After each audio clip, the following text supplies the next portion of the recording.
Good afternoon. Today is Monday, the 8th of July, 2024, just after 1 o'clock.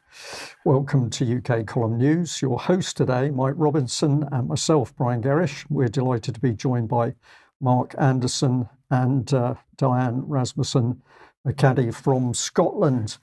It's grey and raining here in Plymouth. I don't know whether that's connected with the election result, possibly. What, depressing, you mean? Depressing, grey, cold, wet. Right. Well, let's talk about that for a second and see how depressed we get. So here is Keir Starmer. This was him when he was giving his opening speech before the weekend. And as no change there, because we've got the double cross behind him, as usual. So just as long as we understand what the situation is. On Saturday morning, then, he held a cabinet meeting. And this apparently is practically a unique thing because cabinet meetings never get held on Saturday mornings. The last time, I think, was for the Falklands War. But anyway, I thought we would... They're happy, Mike. Well, yes, aren't they? Yeah. Well, the double cross there as well, as you'll see, specially set up for this particular cabinet meeting. But I thought we would just listen to a few seconds of his opening sort of address to the nation. Afternoon, and thank you very much for coming. Yesterday, the work of change began. We're a Change Labour Party, and yesterday we started the work of changing the country. And as the dust settles on Thursday's result, what is becoming clear for, I think, all to see is the mood of the nation, of the country, what is expected of us, and the mandate that we have to deliver change. It's a mandate not just to govern, although it is certainly that, but it's a mandate that has put trust in us to change the country and to deliver.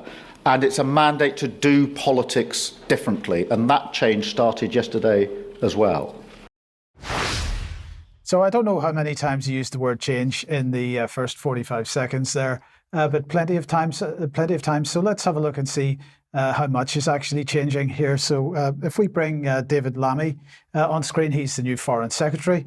This government will reconnect Britain to build a better future, he said on Twitter. Great to have my first calls today with, and I wonder who the first person he was speaking to was. Well, it's Dimitri Kuleba, of course, and I believe that Starmer's first call, aside from Biden, if you could have a conversation with Biden these days, was to Zelensky. So it's pretty clear what's going on there. So that's foreign policy sorted out. So let's have a look at defence then. And here is our new Defence Secretary, John Healey. He was giving an address on Friday afternoon to the Armed Forces personnel and MOD civilian staff, which is very exciting for them, I'm sure. There he is with Radican, our Chief of the Defence Staff, looking good together. But the question is there going to be any change in defence policy? Well, this is a statement that John Healey made to the House of Commons just before the election. Mr Deputy Speaker, the Shadow Foreign Secretary and I had one simple message on our visit, and that is the UK continues to be united for Ukraine. If there is a change of government after the election this year, there will be no change in Britain's resolve to stand with Ukraine, confront Russian aggression and to pursue Putin for his war crimes. And we told the Defence Minister, the Foreign Minister, the Chief of Staff to President Zelensky, the parliamentarians we met, this is our Labour guarantee to Ukraine. And that's why we've fully backed the government's increased military aid to Ukraine this year and for the years ahead. So no change there. And that was a speech that he made in Parliament, having just visited Ukraine just before the election. And as soon as he's elected and made Defence Secretary, he's back to Ukraine to go and meet Zelensky and so on. So no change there. Then we've got, of course, the wonderful Yvette Cooper as our Home Secretary. I wonder what she was talking about on Twitter. Let's have a look. Well, 7/7 attacks anniversary was yesterday. So, we'll talk a little bit about that in extra. And she's also talking about border security. So they're going to ramp up border security. What this is all about is keeping everybody focused on illegal or irregular migration as opposed to regular migration, you know, because the smaller number is the one you've got to focus on, right? And ID cards. Absolutely. Then we've got our new Chancellor of the Exchequer, Rachel Reeves. She's been appointed. Now, what's her history? Well, as soon as she left university, she headed off to join the Bank of England, as you do. And then after that, she went to work for HBOS. She was a proponent of quantitative easing in 2009, but her big gambit is what she's calling securenomics. Does that make you feel secure? No. Well, securenomics is heavily inspired by Joe Biden's economic policy, particularly his Inflation Reduction Act. That should make us all feel very good. But they have guaranteed £28 billion a year for climate investment. So climate change policy is going to stay. But in the meantime, if she's Bank of England and so on, open democracy, highlighting, this is back in September last year, how big business took over the Labour Party. This is the changed Labour Party, of course, at least from Corbyn days back to the Blair days, I would suggest. And they reported that Reeves, alongside Peter Kyle, Wes Streeting and Yvette Cooper, received large private donations from wealthy financiers. But they do go on to say that there's no suggestion of impropriety, so you don't need to worry. No suggestion. They think that these wealthy financiers genuinely believe in policies that are good for their banker backers. Then, of course, we've got the whole Israel issue. Is there going to be any change there? Well, no, because in fact, if we go back to 2011, like Ed, we should all be friends of Israel. And making the point here that Rachel Reeves and a bunch of others, friends of Labour friends of Israel. In fact, if we go to the electronic intifada, they're pointing out that Labour friends of Israel hid the list of supporters just prior to the election because they didn't want this to be an election issue. But what they're saying here is that no less than 17 of Starmer's 31 shadow cabinet members, now cabinet members, the Labour MPs most likely to form the next government if their party wins the election, which they did, are on the most recent LFI supporters list. These include Starmer himself, as well as Rachel Reeves, Yvette Cooper and David Lammy, all three potential candidates for the so-called great offices of state, finance, home and foreign affairs, respectively. So Starmer may be planning lots of change for the country, but in the key areas of war and support for Israel, there'll be no change. And support from Ukraine as well. Yes. Well, let's have a little look or remind ourselves at the power behind the throne. And what better place to go than the Tony Blair Institute and a vision for the future. So this was a little while ago. I think we're going here. All right. You good? Which one are you? Am I here? Fantastic. Well, this is a first. So, thank you very much indeed for coming. I'm really, really grateful. Thank you so much for the speech. Before we get on to the substance, how are you enjoying Prime Minister's questions? I'm a bit out of practice. But he's not turning up. I haven't seen him for 3 weeks. We got one tomorrow, and then I think only 2 more before conference. So, I think you miss more than anyone else. Yeah, that's something I really don't miss, you know. Yeah. Even now, wherever I am in the world, sort of midday Wednesday, I think I've got this uneasy feeling. Yeah, that's what it was. But I think at least you moved it from twice a week into once a week. Yep. So that's only on a Wednesday at 12. It's a small number of people who should be grateful to me, but they should be very grateful. I keep reminding the Shadow Cabinet that back in the day, the Prime Minister used to sit on the front bench and choose which of his ministers would answer the question. Yes. So we could go back to that model. Yeah, we never know what they're going to say, though. That's the thing.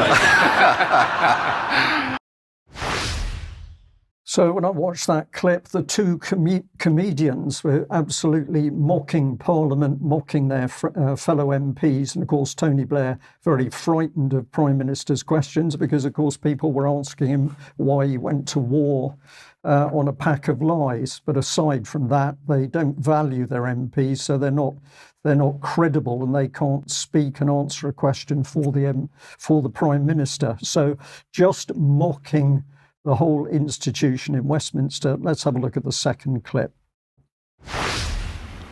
We have to get the mood of the country right because we have to speak to the country where it is now and not where we'd like it to be. And therefore it's a mistake to us to speak to the country as if it's 1996. We've got to speak to the country as it is in 2023. Right, and they want a sense of realism. Yeah. Reassurance. They want hope, of course, but the reassurance has to come first. Do you get it? Do you know how bad things are? Do you know how much I'm struggling? Can you fix the immediate problem? And can you deal with the longer term fundamentals that we need to fix? I mean, I'm personally a fan of the 5 missions. So there we are. He said he's going to judge the mood of the country. No, he's come straight in and told the country that he's going to change the country in all aspects. This man, in my opinion, is an extremely dangerous change agent. And of course, he's got Blair as his mentor in the background. So anything is possible. But let's have a look at a little bit more that's coming to the fore in the press at the moment. So this is iNews, why Keir Starmer and the King are the new power duo. King Charles and his new Labour Prime Minister have common causes. That's an interesting expression. Common causes close to their hearts. Is this the start of a strong coalition?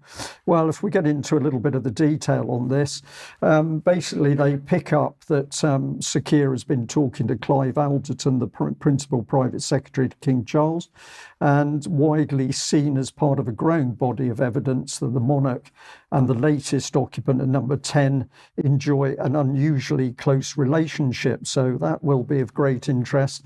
And if you haven't seen the Green King series on the UK column, have a look at it.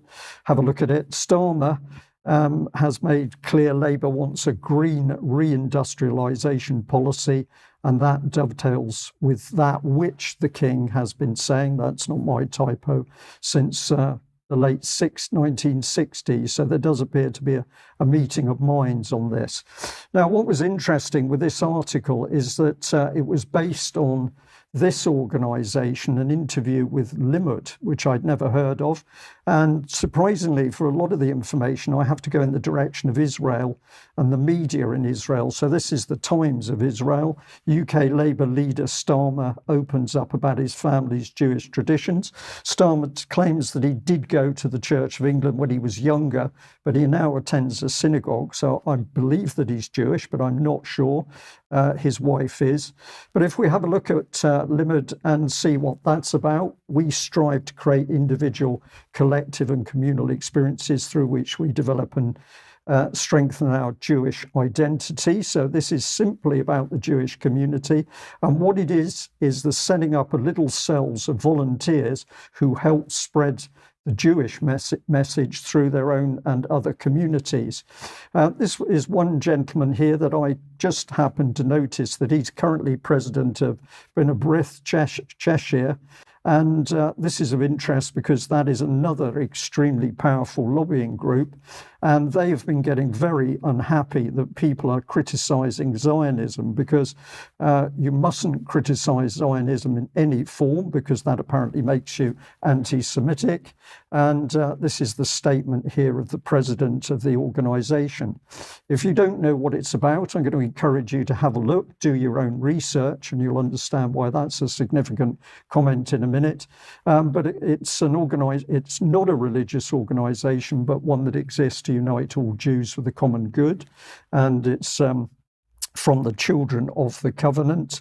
It was formed in New York in 1843 by 12 German Jewish immigrants, but now it operates in 59 countries and has official status at the UN as an NGO and represented at the EU in Brussels. So immensely powerful.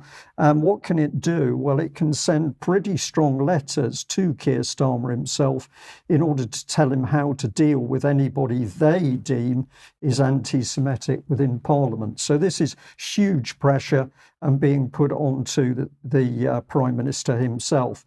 Now, this is another organisation, the Anti-Defamation League, exposing the inherent anti-Semitism. Sorry, there's a couple of quotes from their website to just show what they're up to. So in his book, he's talking about an Israel lobby. They say it doesn't exist, but everything we're showing today demonstrates, in my mind at least, that it does exist. And so the ADL also educates Americans on the security challenges confronting Israel. So this is all about lobbying, and it goes on. They're talking about Iran and stopping nuclear Iran. And they're also here to address anti-Semitic and anti-Israel intimidations and schools. And of course, this is not just being done in the US, it's happening across the world. Let's look at this, though. They operate a database, and I spent some time having a look at it. If you are talking about any of these subjects, according to the ADL, then you are part of the hate and extremist agenda. So don't talk about the World Economic Forum. That makes you an extremist. Even to use your expression, do your own research, is apparently proof that you're connected with QAnon and extremists. It goes on here. Let's bring some more in. So people are identified: Gilad Atzmon, David Icke, American Free Press, London Forum, even the whole of Telegram, and anyone who mentions USS Liberty. So Mark, just very quickly, what's your response to American Free Press being identified as hate speech?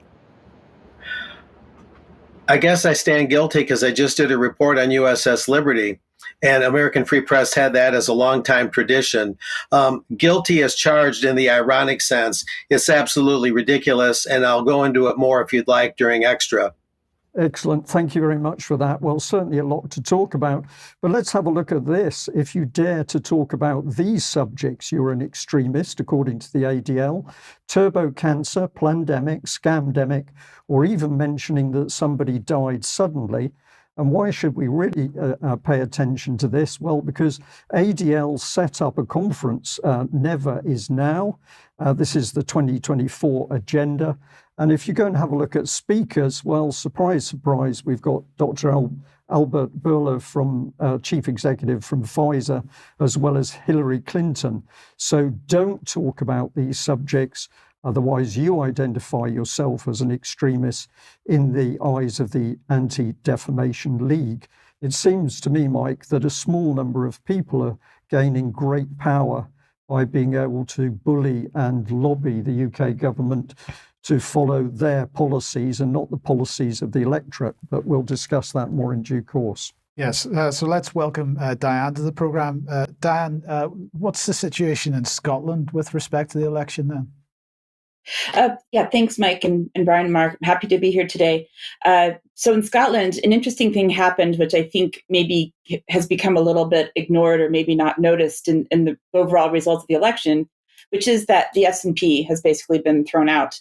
36 SNP seats have been changed to Labour, which you can see there in a couple of graphics that we've got displayed. You can see it was quite a significant difference. SNP is basically out. There's now 39 seats of SNP. And an interesting comment that I heard from someone else on Friday when we were discussing election results is that the failures of the Scottish government can no longer blame Westminster for the failures because it's all gone to Labour now. So I thought I would as well look a little bit around education as kind of the educator here at the UK column team, and look a little bit at what Labour has said they would do, which actually is not that much. It was certainly not a priority in the manifesto, but I think I will look at this as well as the new education secretary. So you see a couple of the top priorities here, according to the manifesto. One at the bottom is that they are going to recruit 6,500 more teachers, which they plan to do by basically putting VAT back onto private schools, and that they're going to introduce free breakfast schools at every primary school in England. Still not entirely clear how they're going to fund that.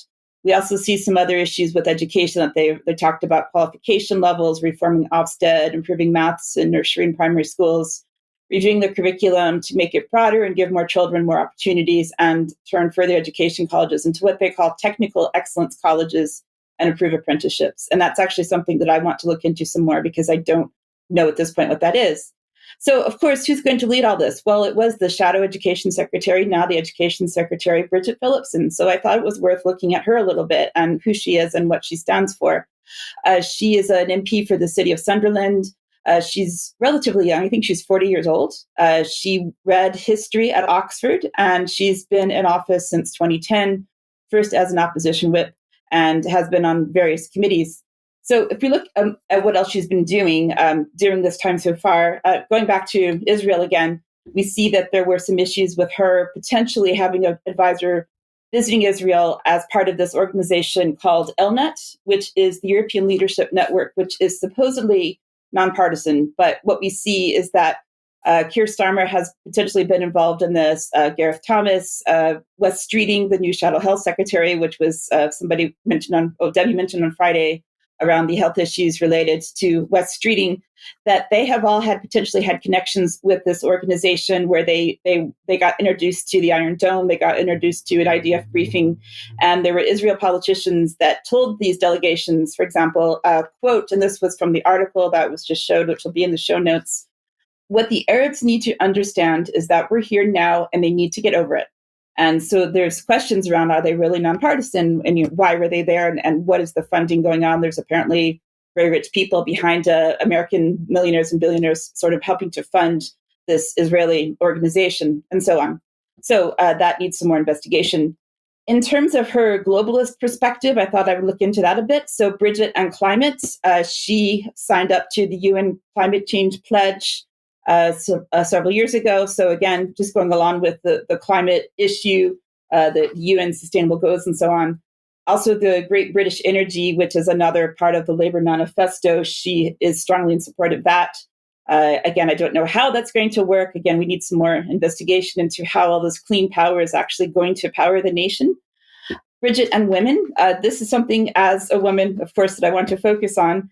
So she said that she has in the past supported the UN Women Agency, which I think historically at least was set up supposedly to support women and girls and equality and access to education and so on, which of course I completely support. But the question is, what is UN Women really doing? So one of the things that they did during Pride Month, which thankfully is over now in July, in June, they posted about LGBTIQ plus people on the move. So regardless of your sexual preferences or anything else, I don't see what this has to do specifically with women, but this was about migrants and LGBTIQ plus people and what that meant for the migrants. So I'm not sure how that relates to women. And I have a video clip here. Please bear with us. It's both funny and painful at the same time. When we had Bridget interviewed about trans women and toilets, if we could play that clip, please, Brian. Right. The trans woman with a penis would use which lavatory? Well, look, I think it's important that all people feel safe and have dignity. No, but she needs to go to the lavatory. Which one does she use? I think there are a range of options that would. Well, she hasn't got a range of options, respectfully. She's got a door with a woman on it. She's got a door with a bloke on it. Which one does she go in, Bridget Phillipson? Well, many businesses and many public buildings also provide the option. Yes, sadly, this restaurant only has one with a picture of a woman and a picture of a man. So which door does she go through? Well, I would expect they would have a range of different options. No, this restaurant doesn't. It's just got the two. So which one does she use? I would want people to treat one another with respect. She needs to use the lavatory, Shadow Secretary of State. Which one is she to use? I would hope that person, whoever they would happen to be, trans person, it's not clear, would. Well, it is. It's a trans woman with a penis, and she's desperate to go to the loo, and she's really getting desperate now. I wouldn't want that person to feel at risk. Equally, I wouldn't want biological women to feel intimidated. So where does she go? Space. It's about seeking common sense solutions and being practical about it. I would hope that they might be able to, for example, try and find a compromise where no one. So she's got to leave the restaurant to find somewhere else, is what we're saying. No, I would expect that a business would provide a range of different options so that all people, biological women and trans women, can find a way so that no one feels that their safety or dignity is compromised. And I do think where it comes to trans people within our society, I understand the challenges that the long process that many people will have gone through in order to be recognised in a gender different to the biological sex into which they were born. That is not a short process, that is an extensive. But you seem to have checked earlier this week, you said she should use the female toilet, didn't you? So welcome to our new education secretary. I don't know if you gentlemen have any comments on that. Well, we were commenting on it while the video was playing, saying, would you allow a woman like this to run education? And my answer would be no, because she's devious, disingenuous. She doesn't want to answer the question. And that's because the policy agenda is more powerful than common sense. So I wouldn't want this woman near any child of any age. Indeed. Okay, let's move on. If you like what the UK column does, you would like to support us, we do need your support, and you can do that by heading over to support.ukcolumn.org. The options are there. A membership is only £5 a month. And I would just add a huge thank you to people who also donate to the UK column. It's really fantastic. And we've had some really lovely emails recently. So thank you very much for that. But if you don't want to do that, we certainly do need you to share the material. The algorithms, of course, keep us blacklisted. So we need people to act as the algorithm, particularly on Facebook, where we are currently banned as another platform that we're banned from. You could pick something up at the UK column shop, but please, well, Brian, I don't know if you've got any more to say about Your Life in Their Hands. Well, I did ask originally if every UK column member would buy one of these, because it's a really excellent publication. A lot of work went into it originally. It's been updated, and it's a very powerful, concise summary of what's been going on around Agenda 21, Agenda 2030. So if you haven't bought one and you are a UK column member, please buy one. It would help everybody and be very much appreciated. Absolutely. Now, tonight at 7 p.m, we're going to premiere an interview that I recorded with Vanessa Beeley and David Miller on Friday afternoon, I think it was. Well, this is all about the Zionist movement in Britain. And David has done a lot of research since he won his case against Bristol University.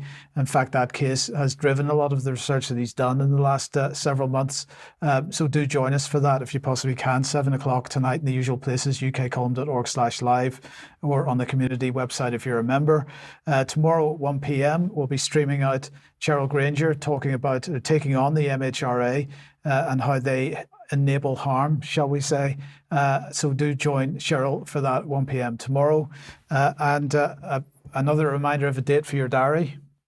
Indeed, Saturday the 19th of October this year, a venue to be announced in Bristol where you have the opportunity to come and meet the UK column team really live, as Mike has said on this slide, and a number of other really interesting speakers. Details of that will come out, but we'd encourage you to get that date booked in your diary. Many of you have been asking for a very long time if UK column would start to come out and about, and we think this will be a really fantastic event. Now, how can I get you smiling? Well, this made me smile first thing this morning. It's a little video telling the truth about NATO. It plays out. I had to play it out with the music, but I'll tell viewers who are listening what it had to say in just a moment.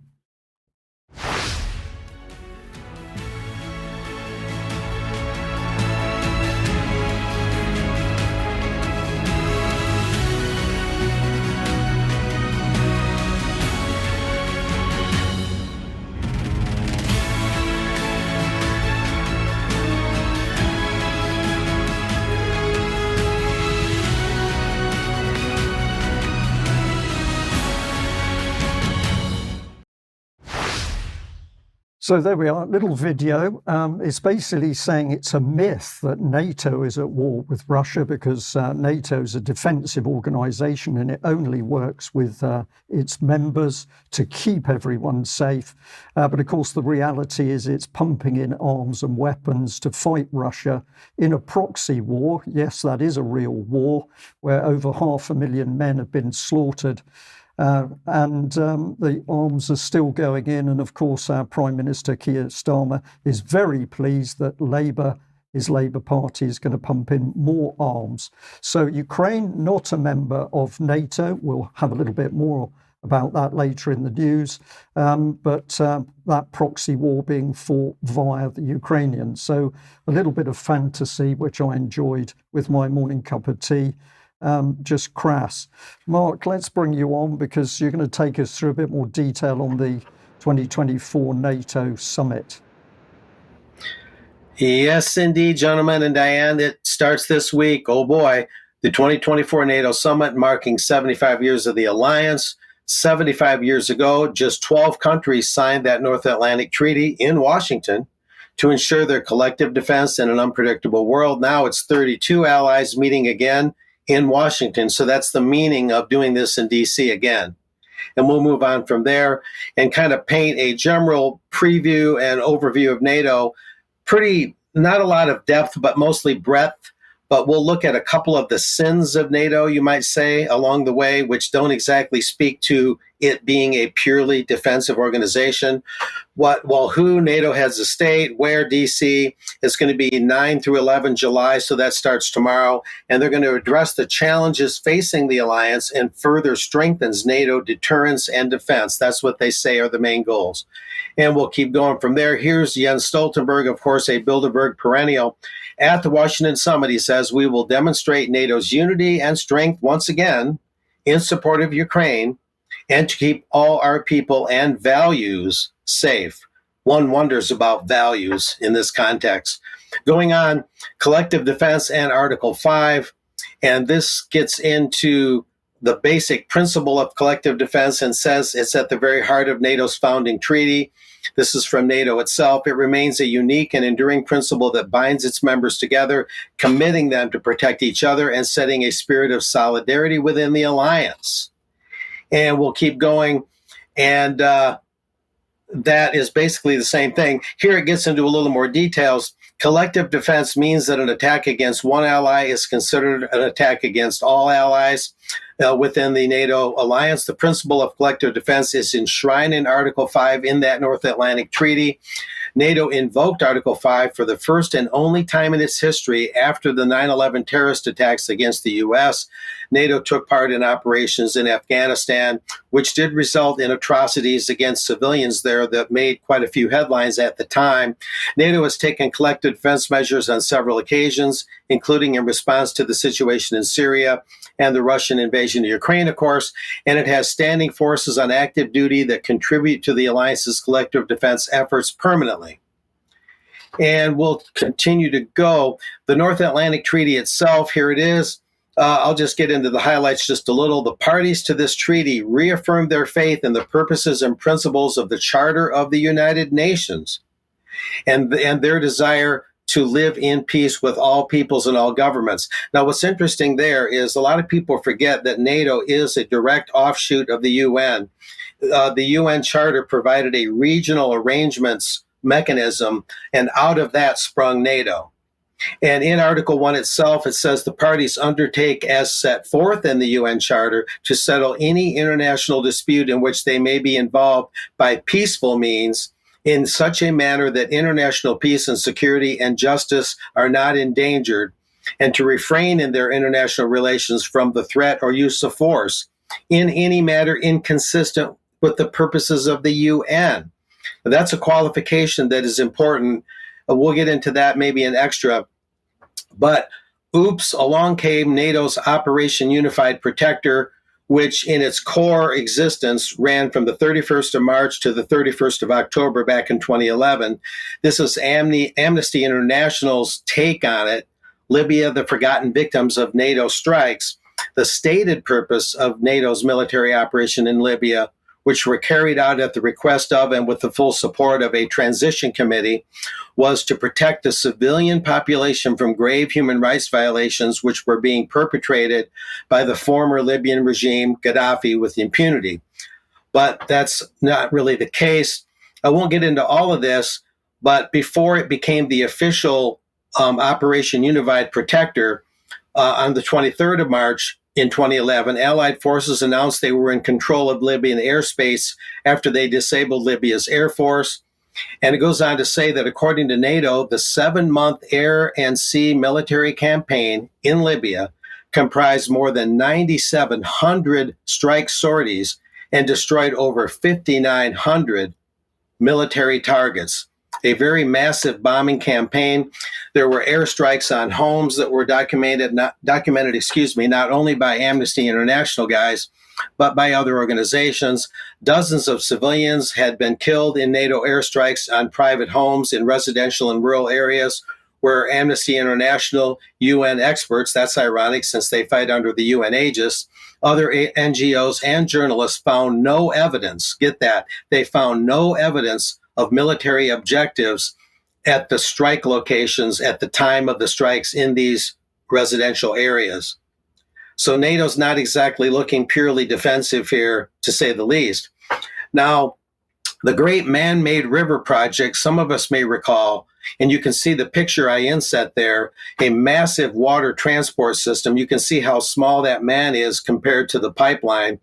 And the Great Man-Made River Project, Gaddafi created to transport enormous amounts of water to Libya, because Libya was, and I think still is, considered one of the most arid places on earth, or at least among the most arid.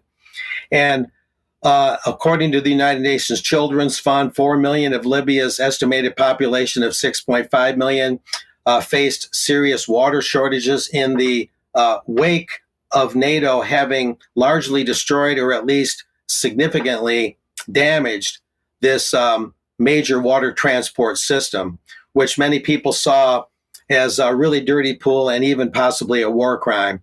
And according to the Washington Report on Middle East Affairs, which is where this came from, 11 years after Gaddafi's assassination, his main legacies, including the Great Man-Made River Project, are suffering the many consequences of NATO-supported rebellion that ended his rule.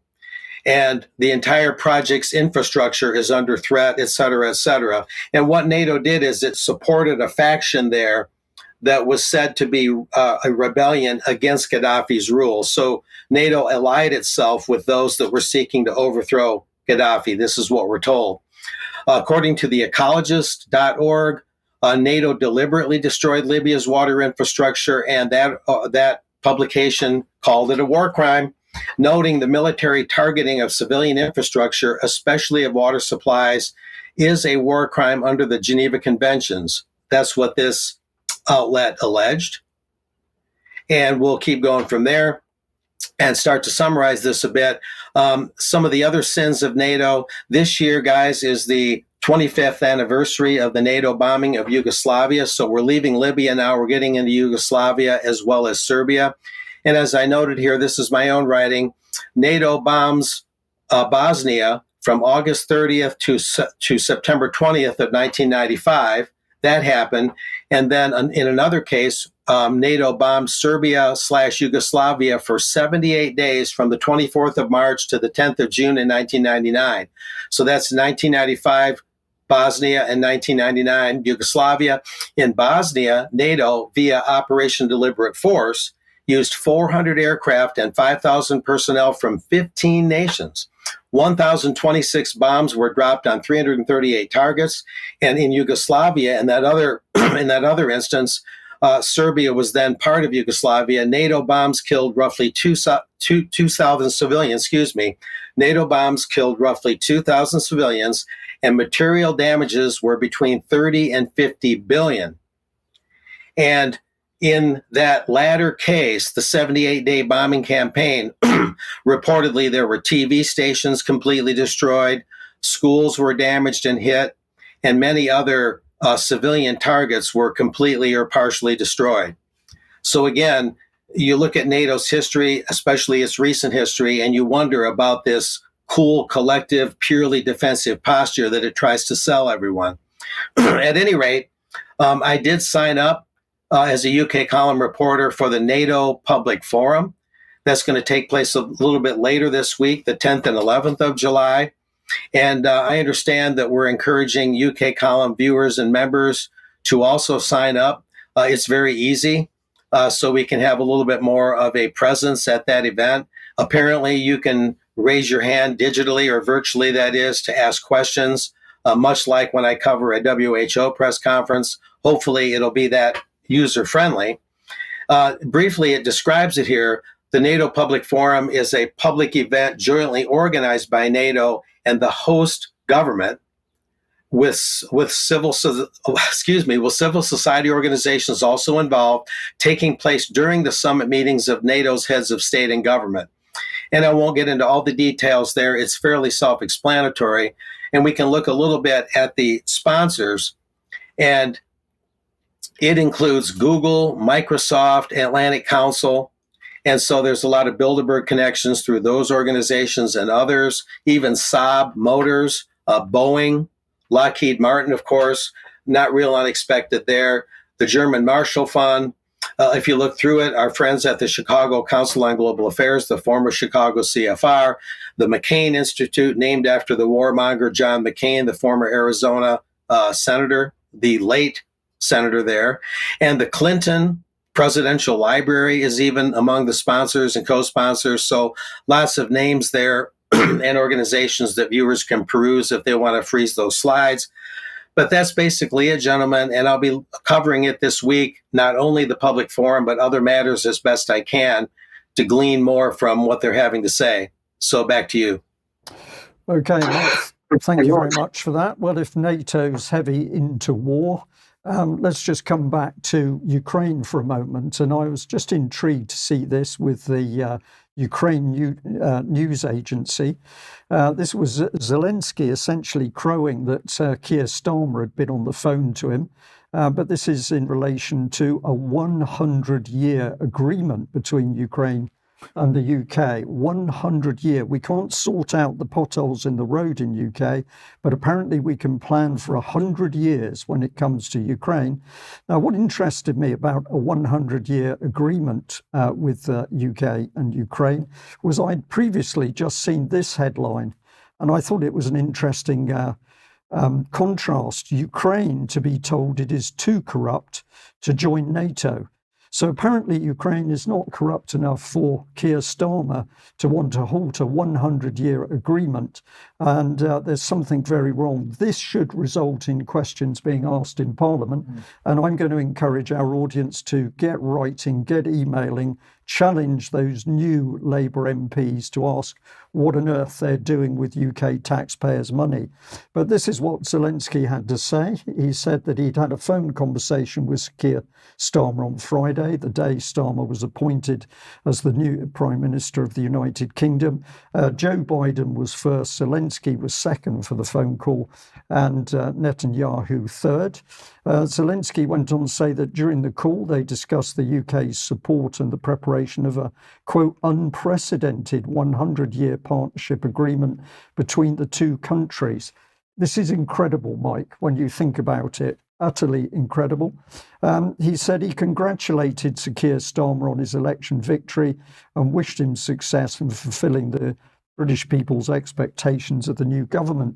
I'm grateful to Prime Minister Starmer for reaffirming the UK's principled and unwavering support for Ukraine. That unwavering means that Ukraine can do as it pleases.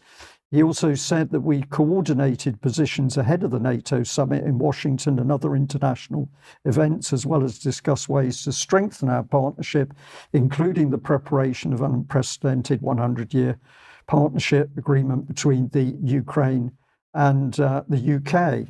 Now, if that is not bad enough, I was just tweaked, I think is the word, to have a little look back at the Anti-Defamation League, because they'd been talking about the sorts of symbology used in Ukraine and the Nazi symbols, the swastika and the rune symbology used by the Ukrainian armed forces. But surprisingly, although they commented on Ukraine, there was absolutely no criticism of right-wing extremism, the Nazis or Nazi symbolism in Ukraine. And I was very puzzled about this. Why is it that Ukraine is allowed to be extremist and brutally violent in this way? And that is not going to cause comment by ADL. But anybody else, including people who are talking about the Great Reset, are branded as extremists, right-wing extremists. I'll leave our audience to answer that.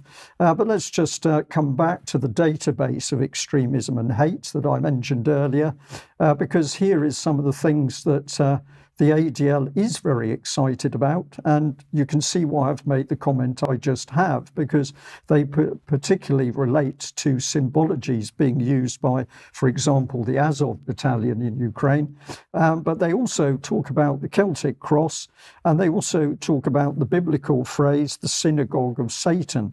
So rather disturbing here that the ADL is clearly attacking Christians and trying to brand them as being right-wing extremists due to historical artifacts such as the Celtic cross, for example. But apparently even the Bible is something we shouldn't read.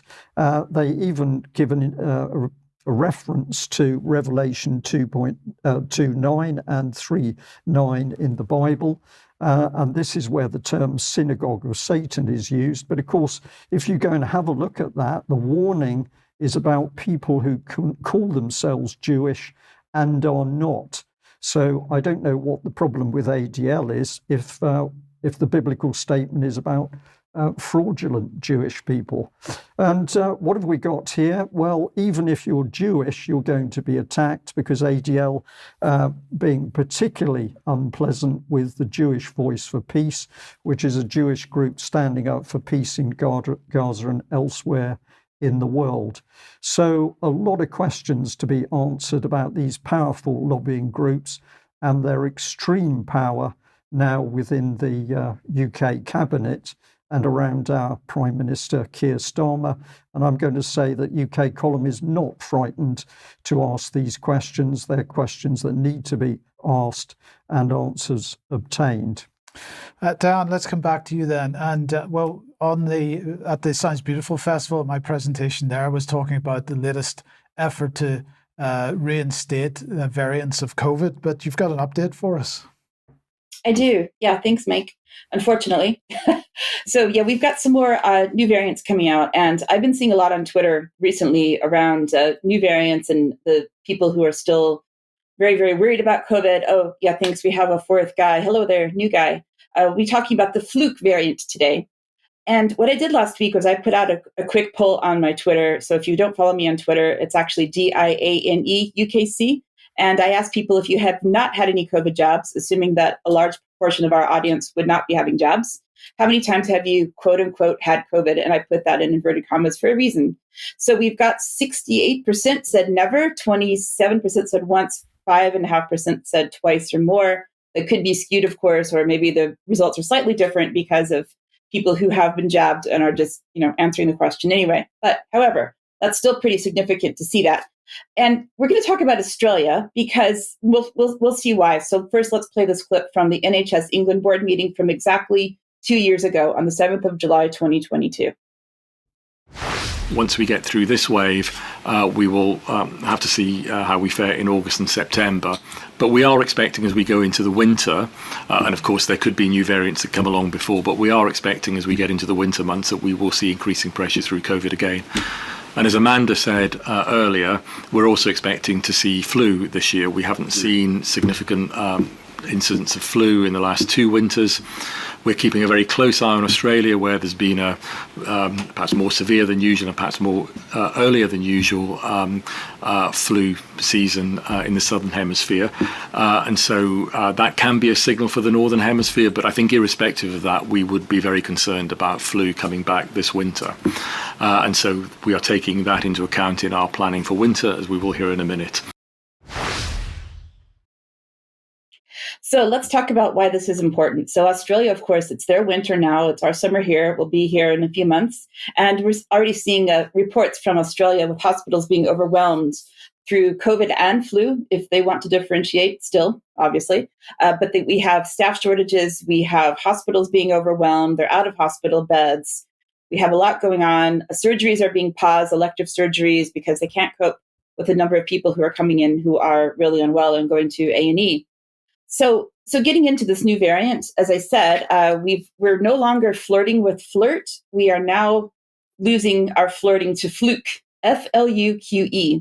And I'm not making it up, but they're saying that fluke is contributing to a sicker than normal winter season in Australia. So you can see the article there from the Daily Mail. This is covered in many sources in Australia. And we'll see a video next from one of those mainstream media sources about fluke from Australia.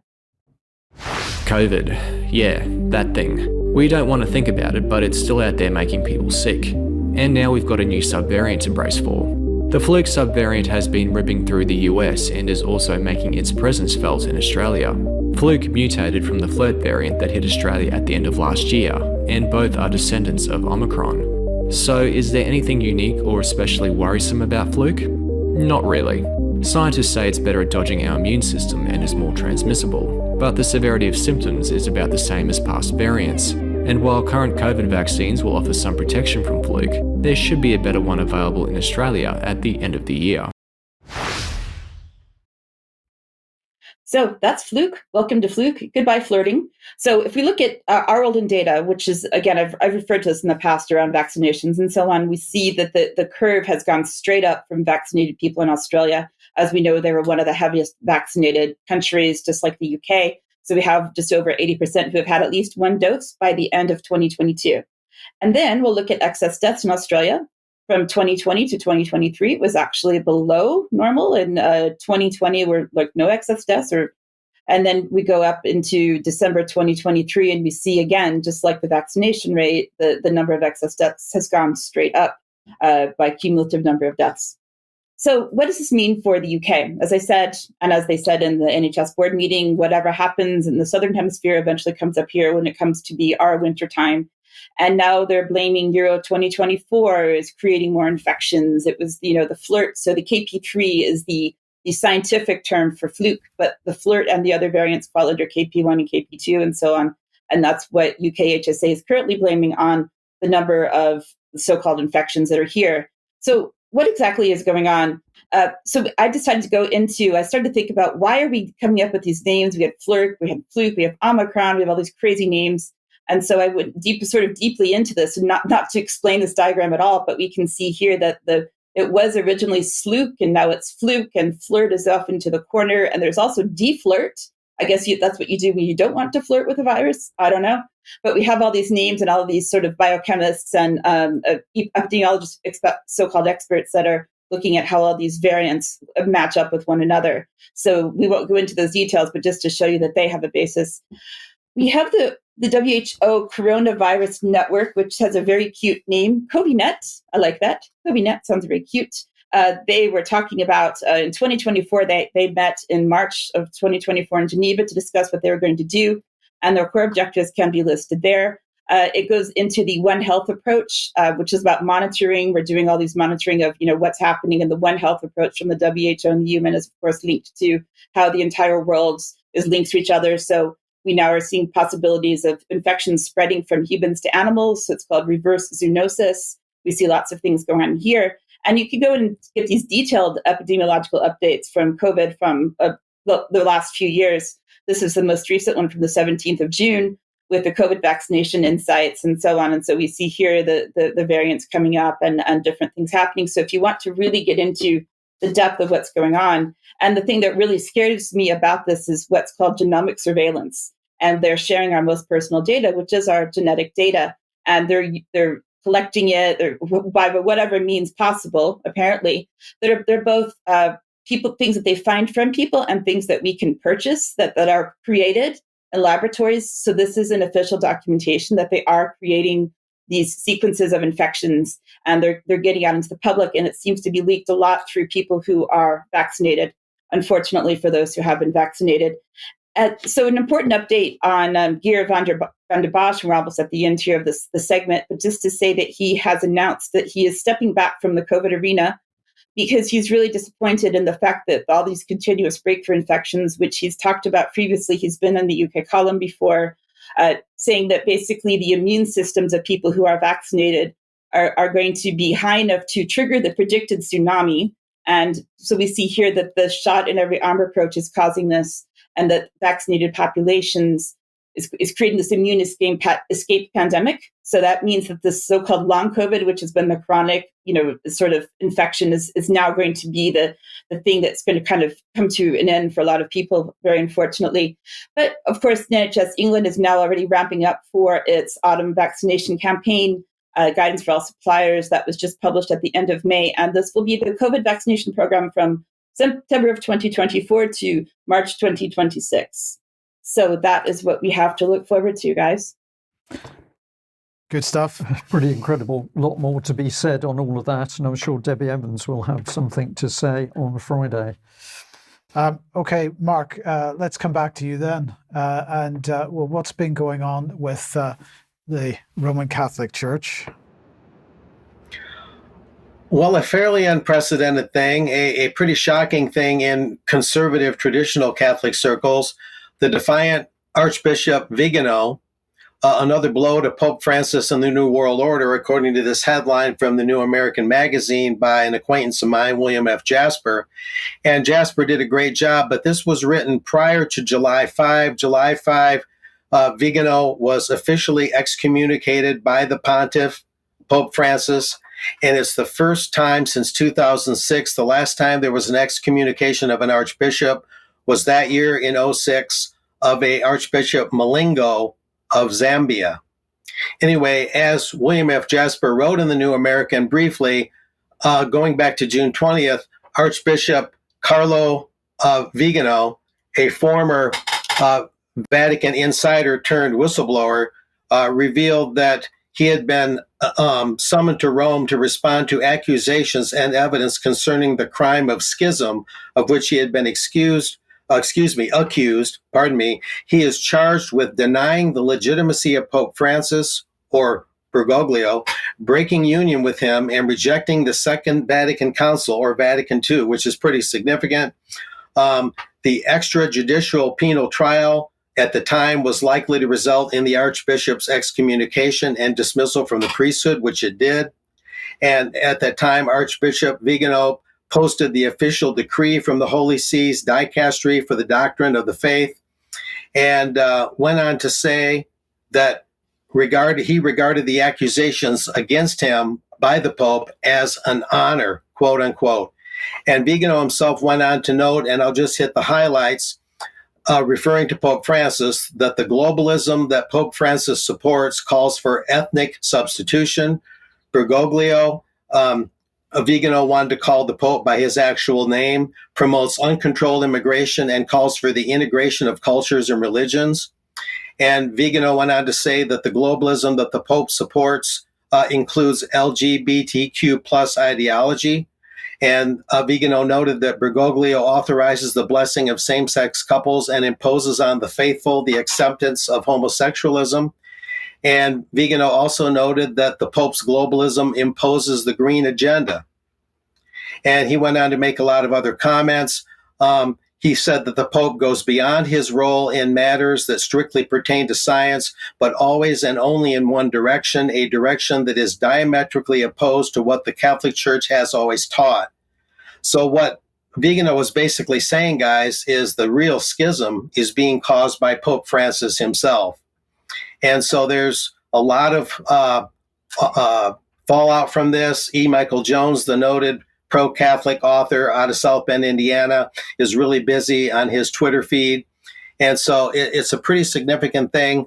And looking at the ideology of it, though, I think a lot of people, UK column viewers, would come down on the side of Vigano, because Pope Francis truly has, and I'm speaking objectively, truly has really broken away from almost all traditional Catholicism altogether.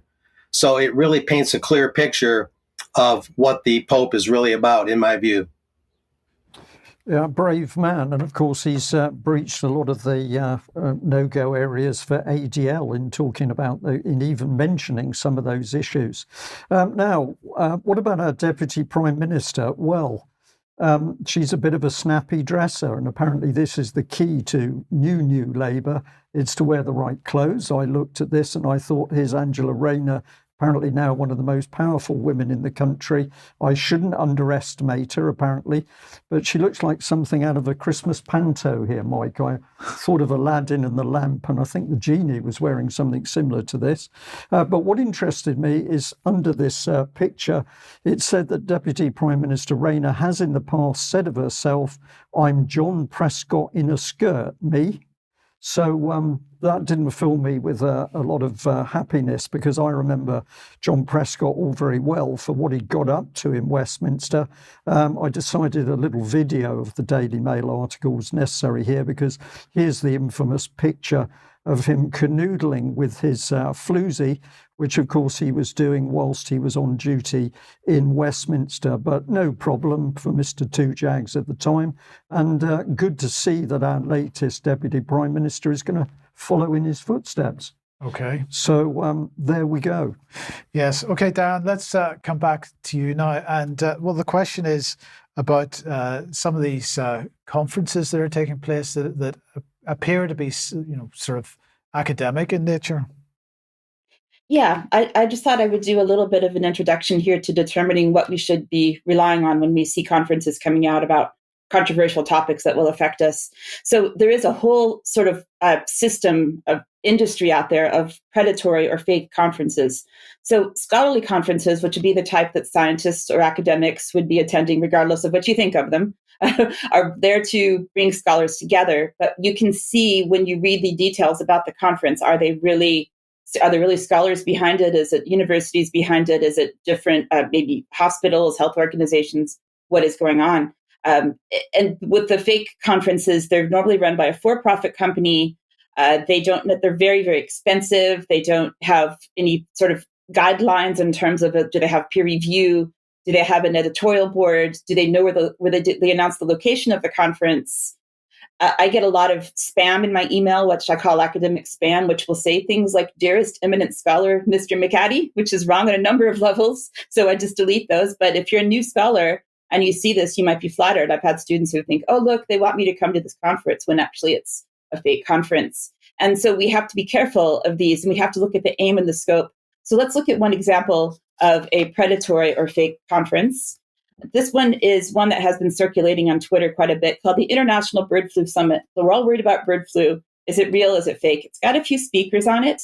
But once we look a little bit about what's going on behind it, there's really not a whole lot of content. There's a couple of speakers, as I said, who are listed as speakers, but this is taking place in October. But we don't see anything else about it. We don't see a committee.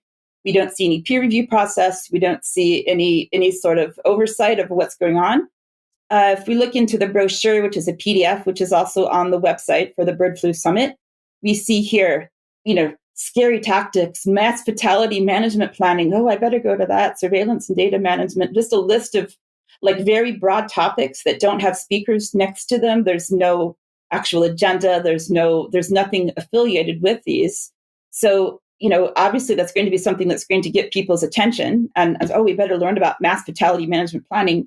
The conference website, which is from the conference brochure, from the PDF, if you click on that link, it goes to a company called Syllabus X. Syllabus X has a 404 error page not found when you click on the link that is meant to go to the conference. But that's a syllabus.com/bird flu summit or something like that. If you go to the birdflusummit.com website, which people have been talking about, that's when you see those previous slides. So I looked into Syllabus X a bit. I'd never heard of it as an academic of 25 years. Syllabus X's social media says, "Our podiums are about a campfire." Does that sound very academic or scholarly to you, or does it even make any sense? I don't know. It says they're based in Reston, Virginia. And so I decided to look at their website a little bit more for any other information. Their Twitter is right there. It's got some followers. Their pinned tweet is from 2023. If you go to the health section of their own website, their most recent conference is the Coronavirus Summit and Workshop 2020 from June 2020. And the cov-s.com email address doesn't exist. That is like a dead website again, a dead email address. And so then I also looked a little bit more into any further details. Where is this located? What is it doing? The phone number doesn't exist. I looked up the phone number. I also looked at the address. The address is actually a virtual address, 1900 Campus Commons Drive, Suite 100 in Reston, Virginia, is a virtual address where several companies seem to use it, and including it also says, well, this doesn't actually exist because it's a virtual office that you can say that you rent, and the University of Arizona has a phishing alert from it. So a real bird flu conference, unfortunately, is taking place in also around the same time period in October this year. That's at the University of Arkansas. It's in the Department of Poultry Science, and it's pushing the One Health agenda, which we've just talked about earlier. So we can see that this is a real conference. There are speakers, there are presentations, there are sponsors. It's at a university. And of course, unfortunately, World Economic Forum on one of its recent blog posts from a few days ago says that the CDC, Centers for Disease Control, is monitoring the U.S. bird flu spread. So of course, we can always get our WF updates and One Health. So unfortunately, I have to say these are real sources, and Syllabus X, birdflusummit.com is not. So please beware when you are circulating links or looking at sources. Great. Diane, thank you very much for that. That brings us to the end of today's news. I'll just say that a lot of people have contacted UK Column saying how depressed they are as a result of the election result and Keir Starmer's policies. I say don't be depressed. You've got a wonderful opportunity to get active and tackle those new MPs before the whips get hold of them. And of course, you've also got the independents and even some of the reform candidates who are trying to do something to counter the system. So overall, in this timescale, tremendous opportunity to actually step up and challenge these people, educate them, and help them see that maybe they aren't connected with the right people. So let's leave it there on a positive note. Big thank you to the team for today's news. If you're a member of UK Column, stay posted. We'll be back for UK Column Extra shortly. Thank you for joining us wherever you are in the world. Bye-bye.